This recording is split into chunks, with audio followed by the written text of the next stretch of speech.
Nous croyons que c'est toi qui nous donnes la vie, les mouvements et l'être. Nous voici devant toi pour que nous puissions écouter la parole. C'est Seigneur parce que nous croyons que c'est par la parole que nous avons la vie. C'est par la parole que nous avons les mouvements et l'être. Que tu sois béni, Seigneur, de toutes grâces. Que tu sois adoré le commencement de la création de Dieu. Instruis-nous, Seigneur, pour que nous ne puissions pas nous perdre. Mais que nous soyons un peuple pour revêtir ta gloire et ton image.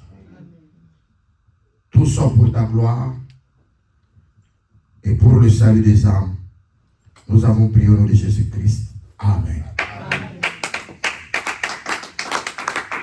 Que le Seigneur soit béni. Amen. Et qu'il bénisse la présence de tout un chacun. Amen. Je dis de tout mon cœur que le Seigneur vous bénisse. Amen. Ce n'est pas grâce que nous sommes encore ici, parce que comme on disait, en Dieu nous avons la vie, le mouvement et l'être.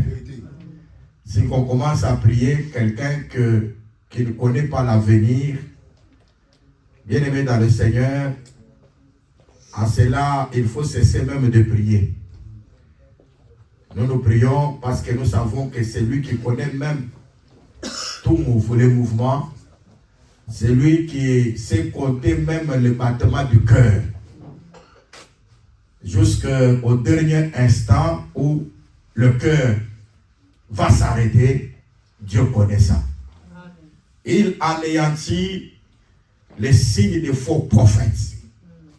Quand un prophète dit quelque chose, il y a un Dieu dans ton cœur qui est capable d'anéantir ce que les faux prophètes peuvent donner comme signe. C'est pourquoi ce matin nous sommes rassurés que toutes les malédictions de nos ancêtres sont anéanties au nom de Jésus-Christ. Amen. Amen.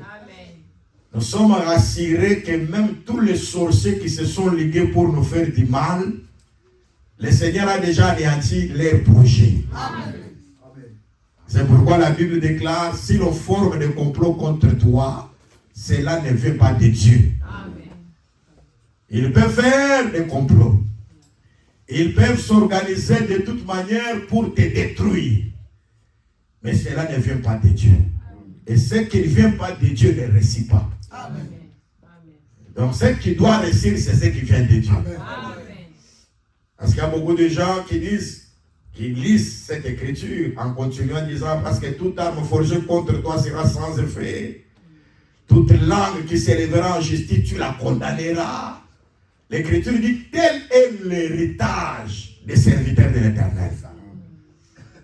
Donc c'est un héritage pour ceux qui servent Dieu. Or, celui qui sert Dieu, c'est celui qui est séparé de Satan. Donc ce n'est pas l'héritage de tout le monde. Et aujourd'hui, vous avez toujours trouvé, tout le monde dit ça.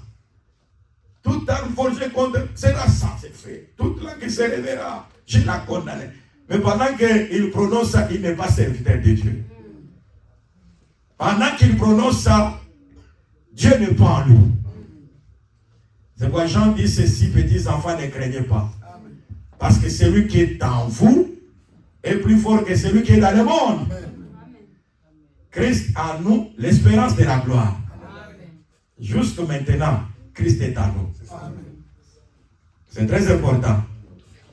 Il est à nous, il nous accompagne toujours. Il a dit, je suis avec vous tous les jours jusqu'à la fin du monde. Donc quand nous avons cette assurance, nous savons du reste que même celui qui prononce des paroles contre nous, que ce soit des mauvaises paroles, nous avons le pouvoir d'anéantir ces signes-là, parce que nous sommes les fils d'adoption de Dieu. Nous sommes déjà des fils que Dieu a déjà adoptés. Comme Dieu est, nous aussi nous sommes. Nous avons le même pouvoir. C'est très important. Sans plus tarder, je disais, dans tout le temps, nous sommes en train de parler sur la création.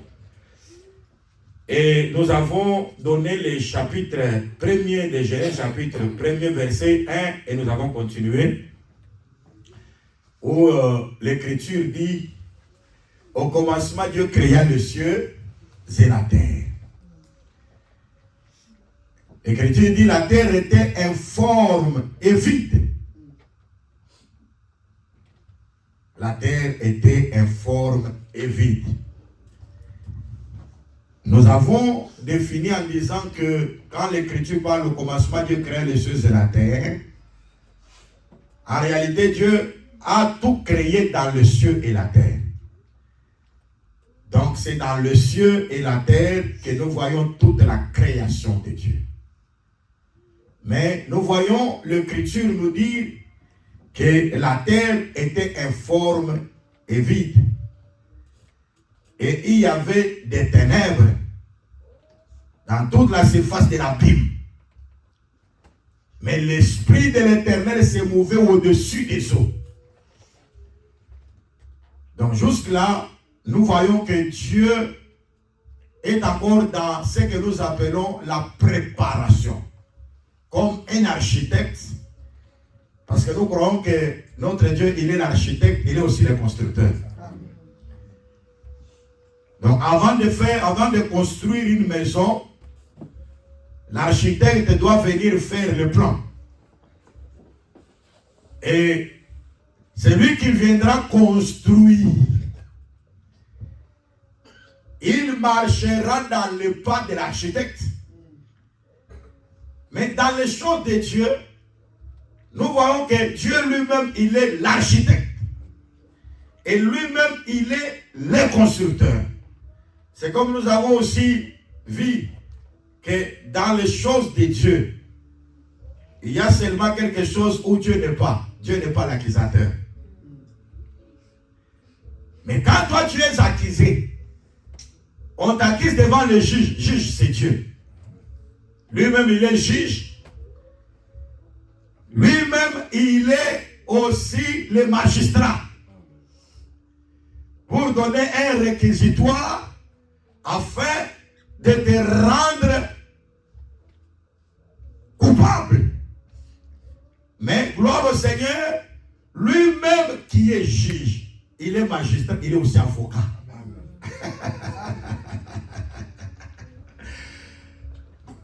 Il se tient là seulement que pour plaider aussi en ta faveur. Comme lui-même, il est avocat, il est magistrat, il est juge. Je crois que Dieu écoute Dieu. Quand Dieu écoute Dieu, même si la condamnation était sur toi, il enlève cela. Il n'y a donc point de condamnation pour tous ceux qui sont en Jésus-Christ. Donc, quand vous êtes en Christ, il n'y a pas encore la condamnation sur ta vie. À partir d'aujourd'hui, sois rassuré que le Seigneur t'a donné la grâce. Et il te fera du bien. Et tu seras heureux sur la terre. C'est très important. Bien-aimés dans le Seigneur, par les compassions de Christ, nous disons que Dieu avait tout planifié. De pouvoir se mettre en œuvre pour faire la création. Mais nous voyons que l'Écriture dit la terre était informe et vide. Nous avons déjà expliqué cela à travers beaucoup de versets. Jérémie chapitre 4, les cieux ont disparu, les luminaires ont disparu et la terre est devenue informe et vide. Donc si vous voyez que la terre est informe et vide, c'est-à-dire le ciel n'est pas là. Et nous avons dit le ciel c'est le mari. Et le mari, il est là seulement que pour féconder la terre, pour donner la lumière à la terre. Mais quand la lumière n'est pas là, quand la lumière n'est pas là, du coup, la terre est informe et vide. Et nous avons dit c'est quelle terre là qui était informe et vide. Parce que dans la Bible, il y a plusieurs terres. Jérémie dit terre, terre, terre, écoutez la parole. Un semeur est sorti il va venir semer dans la terre. Il y a la terre qui a des pierres, il y a la terre qui a des ronces, il y a le long du chemin, il y a aussi la bonne terre. Mais dans les Écritures, nous avons dit que la terre était en forme vide, l'Esprit du Seigneur se mettait sur les eaux. Le livre de Proverbes, nous avons déjà parlé, c'est là, quand on parle des eaux, on parle que c'est les desseins qui sont dans le cœur de l'homme. L'homme intelligent s'est épuisé. Donc quand on parle des eaux, les eaux qui n'étaient pas départies en océan, qui n'étaient pas départies en fleuve, en lac, mais les eaux du commencement définissent à travers les Écritures comme les desseins de Dieu. Gloire au Seigneur, parce que toutes choses concourent au bien de ceux qui aiment Dieu, de ceux que Dieu a préparés selon ses desseins. Dieu a toujours planifié les choses selon ses desseins. Et tout ce qui a été dans le dessein de l'Éternel, cela s'accomplit parfaitement. Donc quand l'Écriture dit que l'Esprit du Seigneur s'est mouvé au-dessus des eaux, c'était un Dieu qui était en train de faire la planification, qui était en train de réaliser ses desseins qu'il doit réaliser. Et qu'est-ce qu'il faisait? Il était en train de se mouver, de marcher sur les eaux pour semer quelque chose. Parce que la création aussi, c'est la semence de Dieu. Quand l'Écriture dit semer est ressorti pour semer, c'est l'Esprit de Dieu qui mouve au-dessus des eaux pour pouvoir s'aimer. Mais ce que Dieu désire, c'est de s'aimer dans une bonne terre. C'est très important. Et nous avons déjà lu une écriture où le psalmiste dit qu'il sème la lumière pour les justes. Donc la lumière, c'est une sémence. Dieu sème ça pour les justes.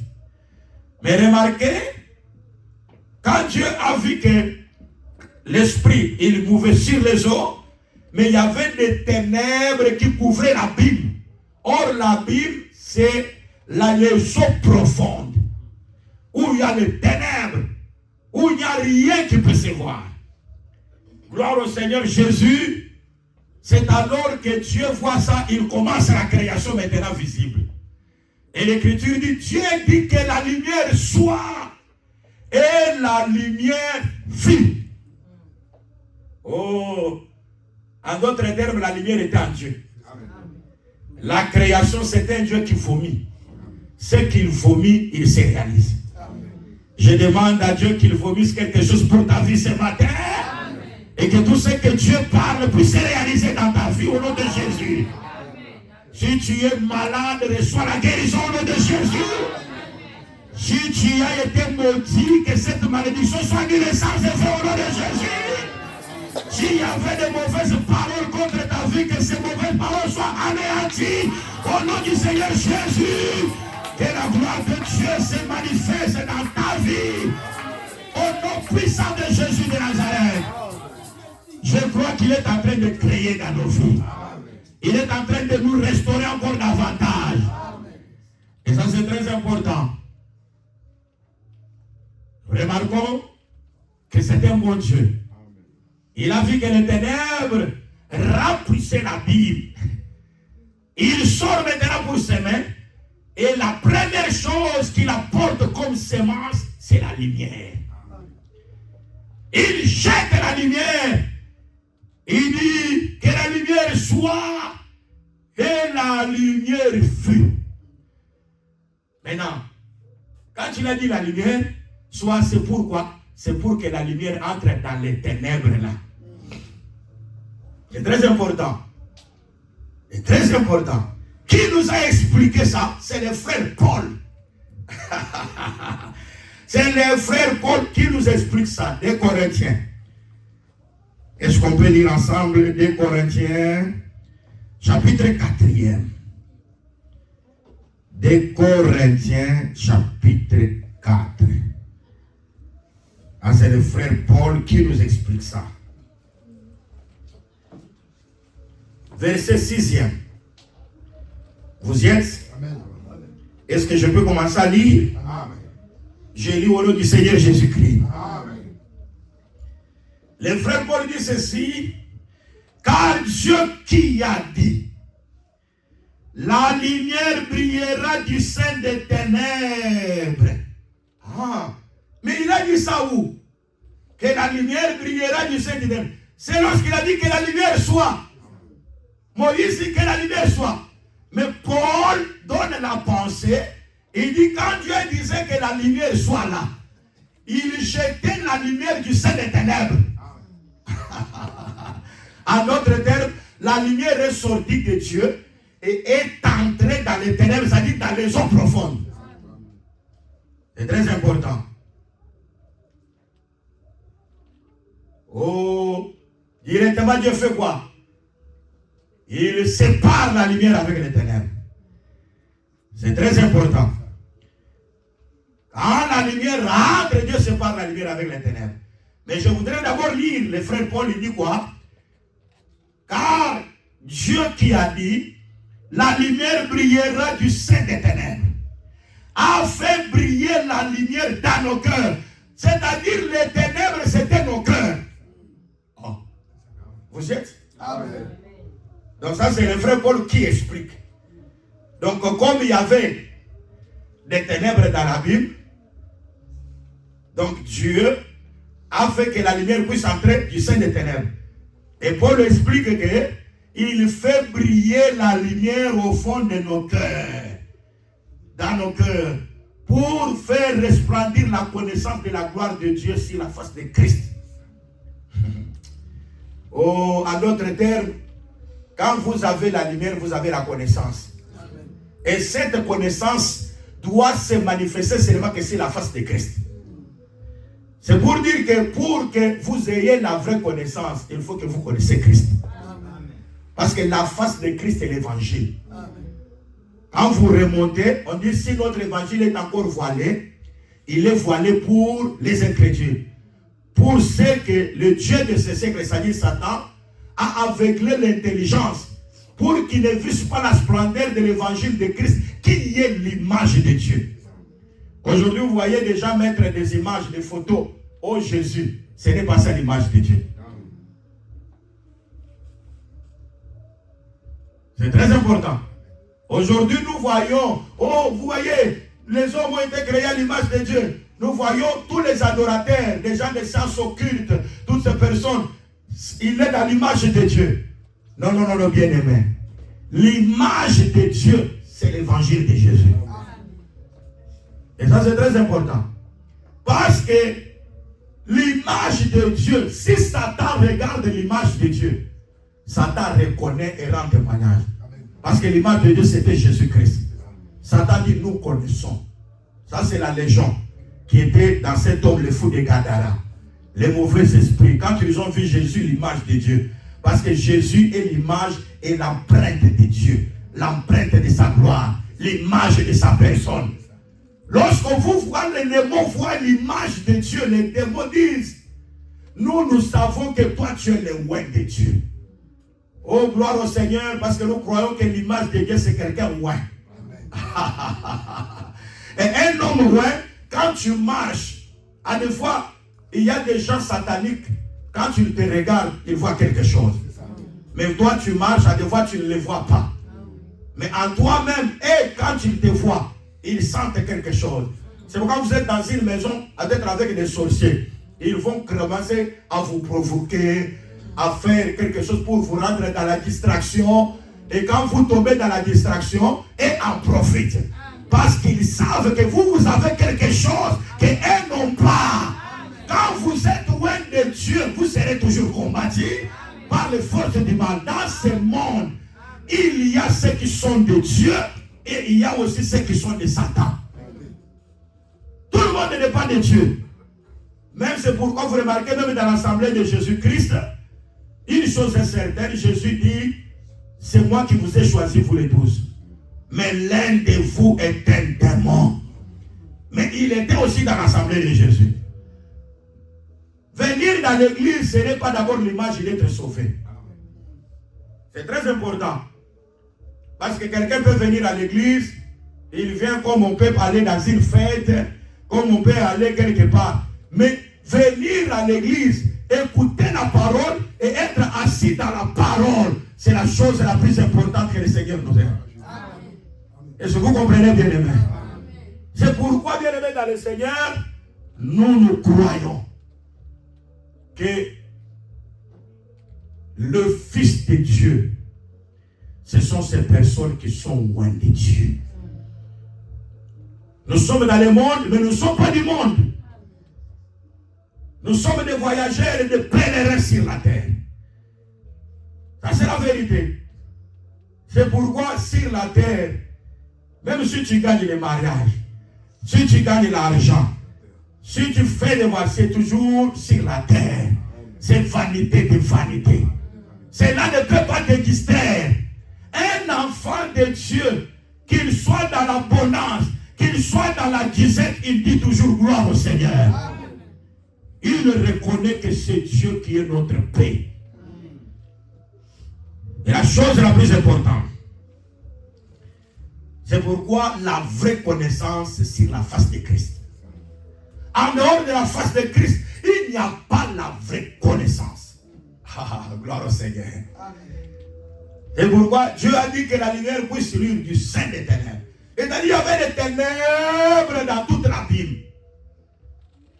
Oh, que Dieu soit béni. Nous croyons que Dieu ne pouvait pas mettre la lumière, et je crois que ce n'était pas toute la Bible qui a été éclairée. Ce n'est pas toute la Bible qui a été éclairée. Ça, c'est la lumière du premier jour. Devait éclairer la Bible. Mais le Seigneur, l'Écriture parle que le Seigneur a mis un cercle dans la Bible. C'est très important, nous allons un peu voir ça. Donc les eaux étaient là profondes. Mais le Seigneur a placé un cercle. Job chapitre 26.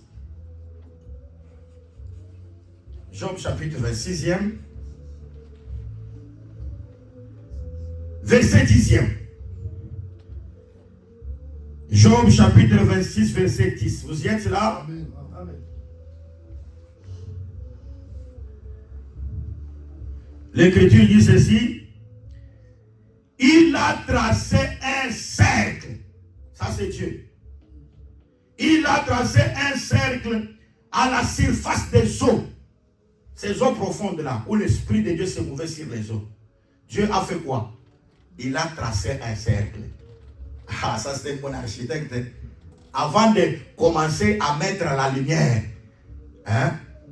il ne met pas la lumière dans toutes les eaux.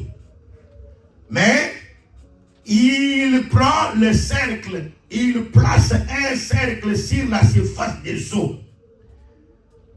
Comme la limite entre la lumière et les ténèbres. Ça c'est très important. Il dit que la lumière soit, la lumière entre. Et Dieu place un cercle pour limiter maintenant qu'il y ait des limites entre la lumière et les ténèbres. C'est là que Dieu sépara la lumière avec les ténèbres quand il a placé un cercle. Dieu a séparé. C'est pour dire que de l'autre côté il y a des ténèbres, mais de l'autre côté il y a la lumière. Cela s'est manifesté dans la marche quand Israël est sorti de l'Égypte. C'est très important. Parce qu'Israël a vu la colonne de feu. Ça c'est que la lumière soit. Là la lumière est manifestée. Mais là, quand il marchait avec la lumière, Israël, la nuit, il voyait toujours la lumière. Mais quand Dieu constate que Pharaon et son armée est à la poursuite d'Israël, Dieu place maintenant un cercle. Le cercle que Dieu va placer, c'est quoi? La colonne de feu qui était en avant, Dieu va faire retourner cette colonne en arrière. C'est-à-dire Dieu a placé le cercle pour séparer la lumière avec les ténèbres. C'est alors que l'Écriture dit, dans le camp des Hébreux, il y avait la lumière, mais dans le camp des Égyptiens, ils voyaient le noir. C'est Dieu qui a séparé la lumière avec les ténèbres. Oh, gloire au Seigneur. Nous croyons que Dieu a séparé la lumière parce qu'il connaissait que toi, tu es un prédestiné. Amen. C'est pourquoi quand Dieu place la lumière devant toi, tu es Israël. Hein? Ça, c'est très important. Parce que dans le cas des Égyptiens, ils ne verront pas la lumière, mais ils marcheront dans les ténèbres. C'est là que Dieu a distingué. Il appelle la lumière jour. Et il appelle les ténèbres nuit. Il y est soir, il y est matin, ce fut le premier jour. Vous voyez comment Dieu a fait? Il a lancé la lumière dans un cercle. C'est pourquoi je vais vous dire la vérité. Dieu ne sauve pas tout le monde. Ah, il ne m'écoute pas. Dieu ne sauve pas tout le monde. Ce n'est pas le fait que, non, vous voyez, je suis ici de la famille chrétienne. Vous voyez, mon père est un pasteur. Vous voyez, mon mari est un pasteur qu'il faut faire que tu sois sauvé. Pour être sauvé, il est important d'être prédestiné par le Seigneur. Amen. Oh, mais c'est la vérité. Amen. Mais ils étaient deux dans le ventre de leur mère. Quel est le bien qu'ils ont fait? Et quel est le mal qu'ils ont fait? Mais l'élection de la grâce était tombée sur Jacob. Ah, mais c'est la vérité, non? Amen. Dieu a aimé Jacob et il a haï Ésaü. L'Écriture dit que ça ne dépend ni de celui qui fait, ni de celui qui court, mais de Dieu qui fait miséricorde. Que la miséricorde de Dieu soit notre partage au nom de Jésus. Et l'apôtre Paul dit, le bonheur est que heureux celui dont les iniquités sont oubliées et que ses péchés sont pardonnés. Le vrai bonheur, ce n'est pas avoir l'argent. Le vrai bonheur, ce n'est pas avoir le mariage, ne pas avoir les enfants, mais le vrai bonheur, c'est être rassuré du pardon de Dieu. Gloire au Seigneur, parce que nous sommes rassurés du pardon de l'Éternel. Le Dieu qui a pardonné nos péchés, qui nous a sanctifiés. Quand le pardon du péché est manifesté, il y a la guérison. Quand Dieu pardonne, il bénit. Je crois que la miséricorde de Dieu sur notre vie au nom de Jésus-Christ. Et à partir du pardon de Dieu, vous recevez la grâce et la part de l'Éternel. C'est la chose la plus importante. La Bible déclare, des hommes se sont présentés dans le temple pour prier. Il y avait pharisiens, il y avait aussi un publicain. Et tous, ils sont venus. Parce qu'ils sont venus dans le temple. Les publicains voulaient prier. Les pharisiens aussi voulaient prier. Mais gloire au Seigneur, l'Écriture dit, quand les pharisiens s'étaient mis là pour prier, il a commencé à rappeler à Dieu ce qu'il fait. Et il dit, Seigneur, tu sais, moi je jeûne 2 fois la semaine. Donc il présente à Dieu ses propres œuvres. Ce que lui fait. Il dit, moi, je jeûne 2 fois la semaine. Je donne mes biens. Je ne suis pas comme cet impie. Quand la personne se présente devant le Seigneur, ne vous mesurez pas par rapport aux autres. Mesurez-vous par rapport à la parole. Quand nous venons dans l'église, on ne doit pas se mesurer par rapport à ma sœur, ni par rapport à mon frère. Notre unité de mesure, c'est Jésus. Nous sommes dans une famille, nous prions. Je ne me mesure pas. Oh mon mari, oh ma femme. Nous tous, notre unité de mesure, c'est Dieu. La parole.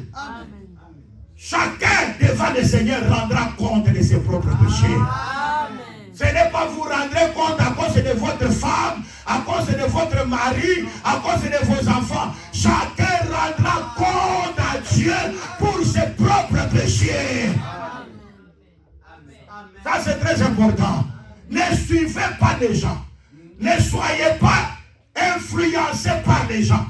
Ceux qui ont suivi la voie de Corée, Dathan et Abiram, la terre s'est ouverte. Ils ont été engloutis. Bien-aimés, nous sommes venus dans le monde.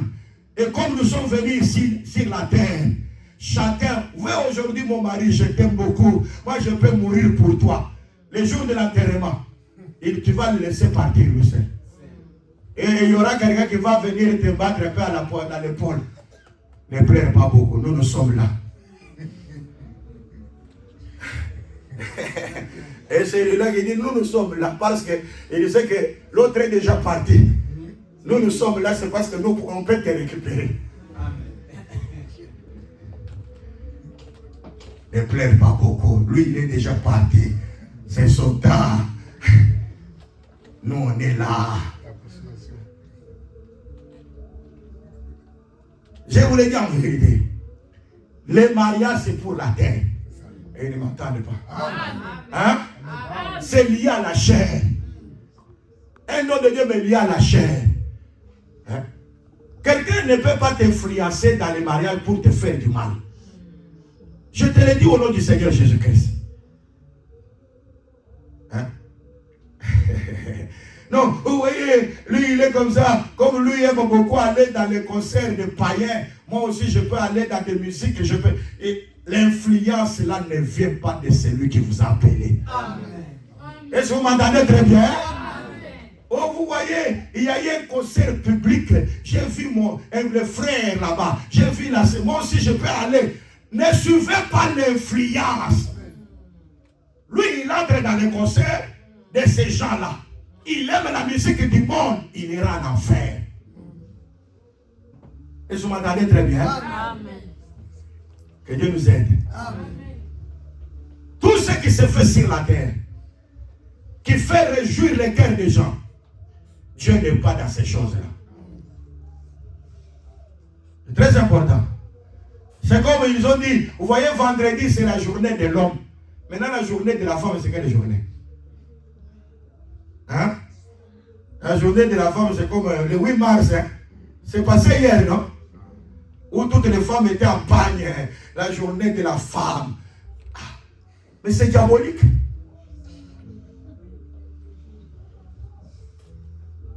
Et ils vont tourmenter les maris. Moi, je veux les pagne. Je veux ça. Oh mon Dieu. La journée de la femme, c'est le 8 mars. Nous avons seulement qu'un seul jour que le Seigneur nous a donné. C'est le jour de la grâce que le Seigneur nous a donné. Et l'Écriture dit tous les jours sont pour le Seigneur. Est-ce que vous m'entendez très bien? Vous n'avez pas seulement un jour que les humains, dans leurs organisations, l'organisation mondiale UNESCO a préparé que ce jour-là, c'est pour le jour de la femme. Ces gens-là de l'UNESCO, ces gens-là des Nations Unies, tous ce sont des gens de sciences occultes. Tout ce qu'ils font n'est pas pour ton bonheur. Mais il y a un Dieu dans le ciel qui fera tout pour ton bonheur. Amen. Tous les jours de ta vie, c'est pour le Seigneur. Amen. Tu dois te réjouir en Dieu tous les jours. Et je m'entendais très bien. Ne porte pas seulement le pagne les jours de 8 mars, mais porte le pagne tous les jours. Amen. Ayez la modestie tous les jours. Marche avec pudeur tous les jours. Porte bien ton pagne tous les jours. Ce n'est pas que tu porteras le pagne seulement les jours de 8 mars. Mais les autres jours là, tu portes des choses qui te collent au corps. Tu marches pour que tout ton corps puisse être visible. Mais seulement le 8 mars là, tu as le... Bien-aimé dans le Seigneur. N'aimez pas le monde, ni les choses qui sont dans le monde. Celui qui aime le monde, l'amour de Dieu n'est pas en lui. Ne soyez pas influencés par les choses qui se passent dans le monde. Le monde, c'est la pourriture. La vie, c'est dans la parole. C'est très important. Oh Seigneur de gloire.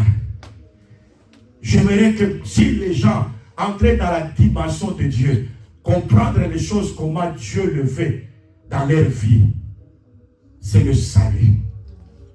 C'est la vie de Dieu que Dieu nous communique. En dehors de la vie de Dieu, il n'y a pas une autre vie que le Seigneur peut nous donner. C'est très important. Aimons Dieu. Aimer Dieu, c'est garder la parole de Dieu. Amen. Amen. Quand on garde la parole, on aime Dieu. C'est la chose la plus importante. Mais quand les gens suivent les influences, ils se comparent par rapport aux autres. C'est ça le monde. Le monde aime la comparaison. Il a acheté les véhicules comme ça. Moi aussi, je peux acheter aussi les véhicules comme ça. Hein? Le pasteur vient, il va dire aux fidèles, croyants Dieu, parce que l'enfant de Dieu ne peut pas mourir locataire. Vous devez toujours avoir des maisons. Mais Paul est mort locataire à Rome. Ah, il ne m'attend pas. Actes des Apôtres, chapitre 28. Paul a loué la maison à Rome. Il a loué pendant 2 ans. Et il prêchait pendant 2 ans locataire. Aujourd'hui, il y a des gens qui disent, votre pasteur, s'il est locataire, il va vous transmettre l'onction des locataires. Mais je vous le dis en vérité, bien-aimé, mais c'est trop diabolique. C'est trop diabolique, bien-aimé dans le Seigneur. Si votre pasteur, il est locataire, il n'a pas d'argent, comment il va vous bénir? Paul a dit comme pauvre, mais nous enrichissons plusieurs. Et je m'entendais très bien. Amen. Paul lui-même était un locataire. Mais la parole qu'il prêche bénit les autres. Amen. Amen. Hein? Amen. Tu peux construire aujourd'hui beaucoup de buildings, hein, des immeubles, toutes les choses. Mais lorsque tu n'iras même pas avec une chaise de ta maison. Hein? On peut s'acheter des habits. Les jours de la mort, tu ne vas même pas désirer l'habit même que tu vas porter les jours là, avant d'être enterré. Tu ne choisiras même pas ça. C'est comme je l'ai dit dans la semaine, on est allé à la morgue de Mama Yemo, l'hôpital de référence à Kinshasa. Et nous voyons comment on faisait sortir les corps tout en glace là. Alors le monsieur là, il prend le corps, il bah, comme on décongèle les poissons là.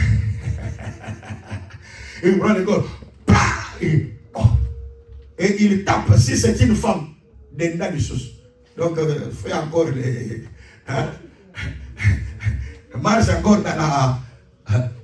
comment on dit ça en français?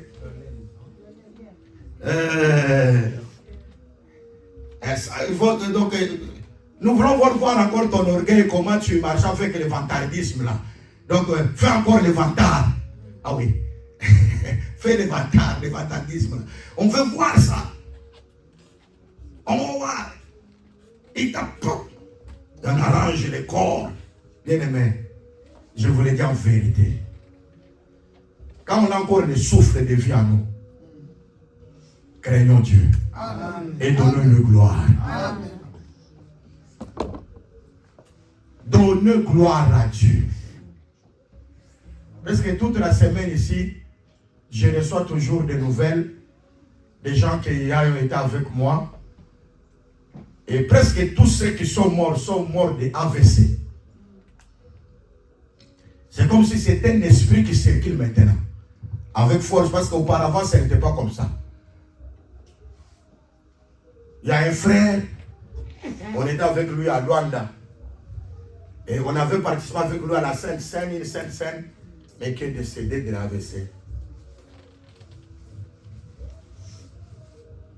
Et dans cette scène-là, on se va dire, je veux prendre ça, c'est le sang de Jésus. Mais il a pris le sang de Jésus, il est devenu ivre. Hein? Frère Rémi, tu étais là, non? Oui, Afandé. Il est mort, ce frère-là. Oui, je connais, je sais.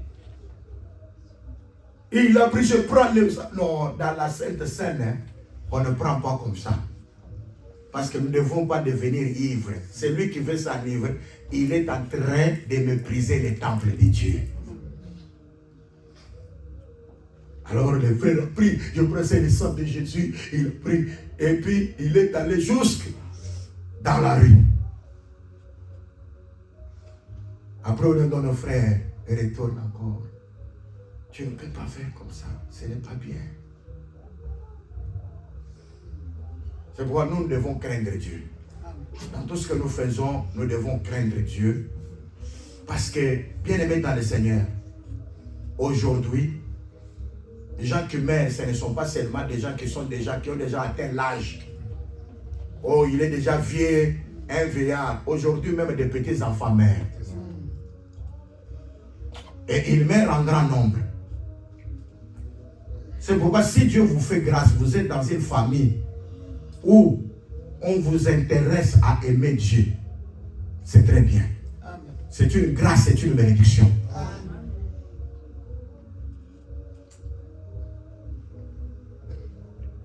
Nos propres enfants, nous devons aussi beaucoup les inviter pour qu'ils écoutent l'enseignement. C'est la chose la plus importante. Parce que ce monde est pourri. Il n'y a rien de bon. C'est la démonstration de force. Parce que c'est le monde d'intérêt. La France veut ses intérêts. L'Amérique veut l'intérêt. Poutine veut l'intérêt. Mais quand nous voyons tout ce qui se passe ici dans les puissances mondiales ici, tout ce que nous sommes en train de voir, nous nous disons ce n'est pas comme le temps où l'Égypte, Pharaon régnait. Quand Pharaon régnait, c'était sur la terre. Quand César Auguste régnait, c'était sur toute la terre. Quand Belshazzar, Nabucodonosor régnait, c'était sur toute la terre. Quand Alexandre le Grand, c'est lui, non? Les Grecs, non? Oui. Quand il régnait dans l'Empire Javon, il avait la dynastie sur toute la terre. Mais dans ce temps ici, c'est le temps où la femme est assise sur la bête. Donc, c'est-à-dire, c'est la bête qui est comme fondement. Mais cette femme-là, sur son front est écrit un mystère. Babylone la grande, la mère des impudiques et des abominations de la terre. Pourquoi on écrit un mystère? Parce que c'était mystère de l'iniquité qui agit. Pour ne pas être démontré qu'il est Satan, il utilise un mystère. C'est pourquoi aujourd'hui il y a des gens qui tiennent la Bible.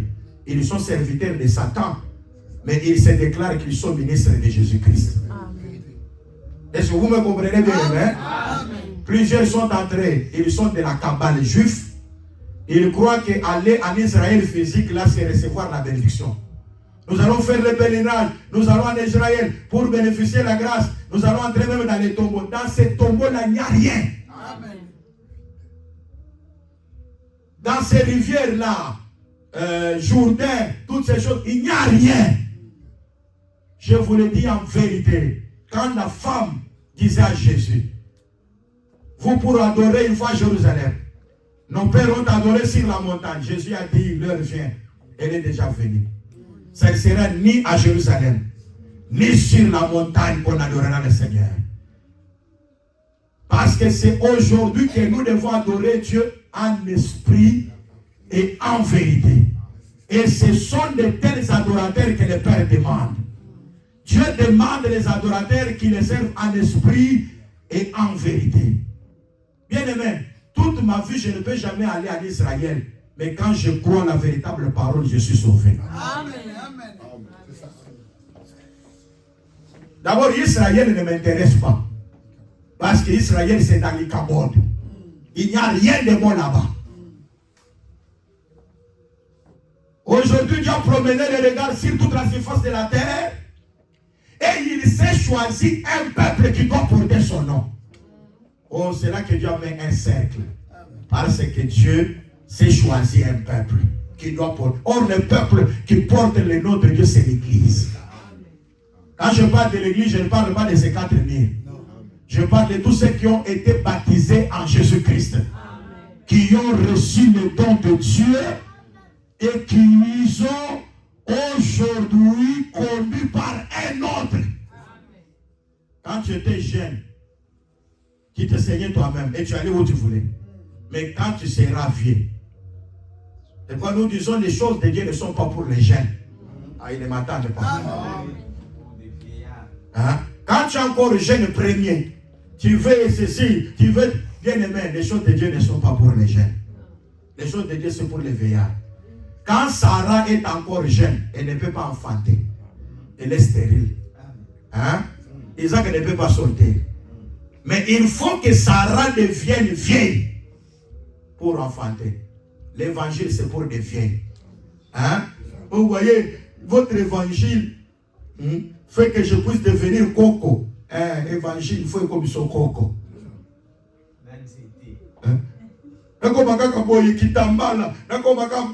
Évangile, Sarah soka komi coco te. Il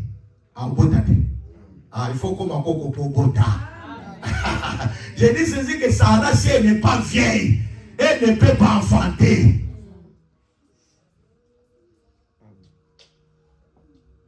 Quand tu étais jeune, qui t'essayait, toi-même tu allais où tu voulais. Mais quand tu seras vieux, un autre viendra.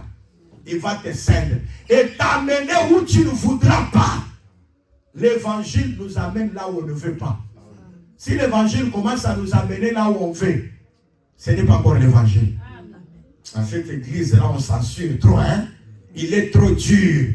Il parle, il ne caresse pas. Ici, si je vous caresse, vous irez en enfer.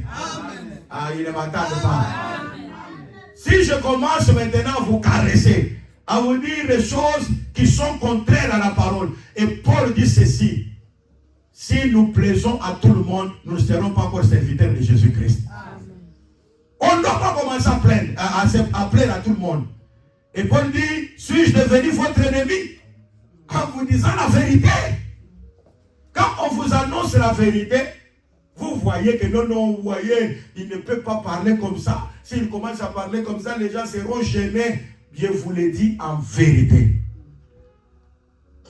Quand on veut combattre Madian, si on veut aller en grand nombre, 30 000, Dieu ne verra pas. Parce que dans 30 000, nous allons battre la poitrine. C'est par notre force que nous avons vaincu. Il faut aller à la sélection. Amener les gens aux eaux. Pour voir comment ils vont puiser. Quand on regarde comme ça, non, vous êtes disqualifiés. Mais quand on regarde des personnes qui lapent de l'eau comme des chiens, ce sont des personnes-là qui sont sélectionnées. Ce sont des personnes-là qui sont sélectionnées. Je disais ici, bien aimé, que la vie chrétienne n'est pas une vie de compétition. La vie dans la foi n'est pas, voilà, vous voyez, parce que cette personne-là, il est comme ça, moi je dois suivre. Non, ici, nous sommes dans la marche, c'est Moïse qui marche avec le peuple. Le peuple ne portera pas les regards sur Moïse.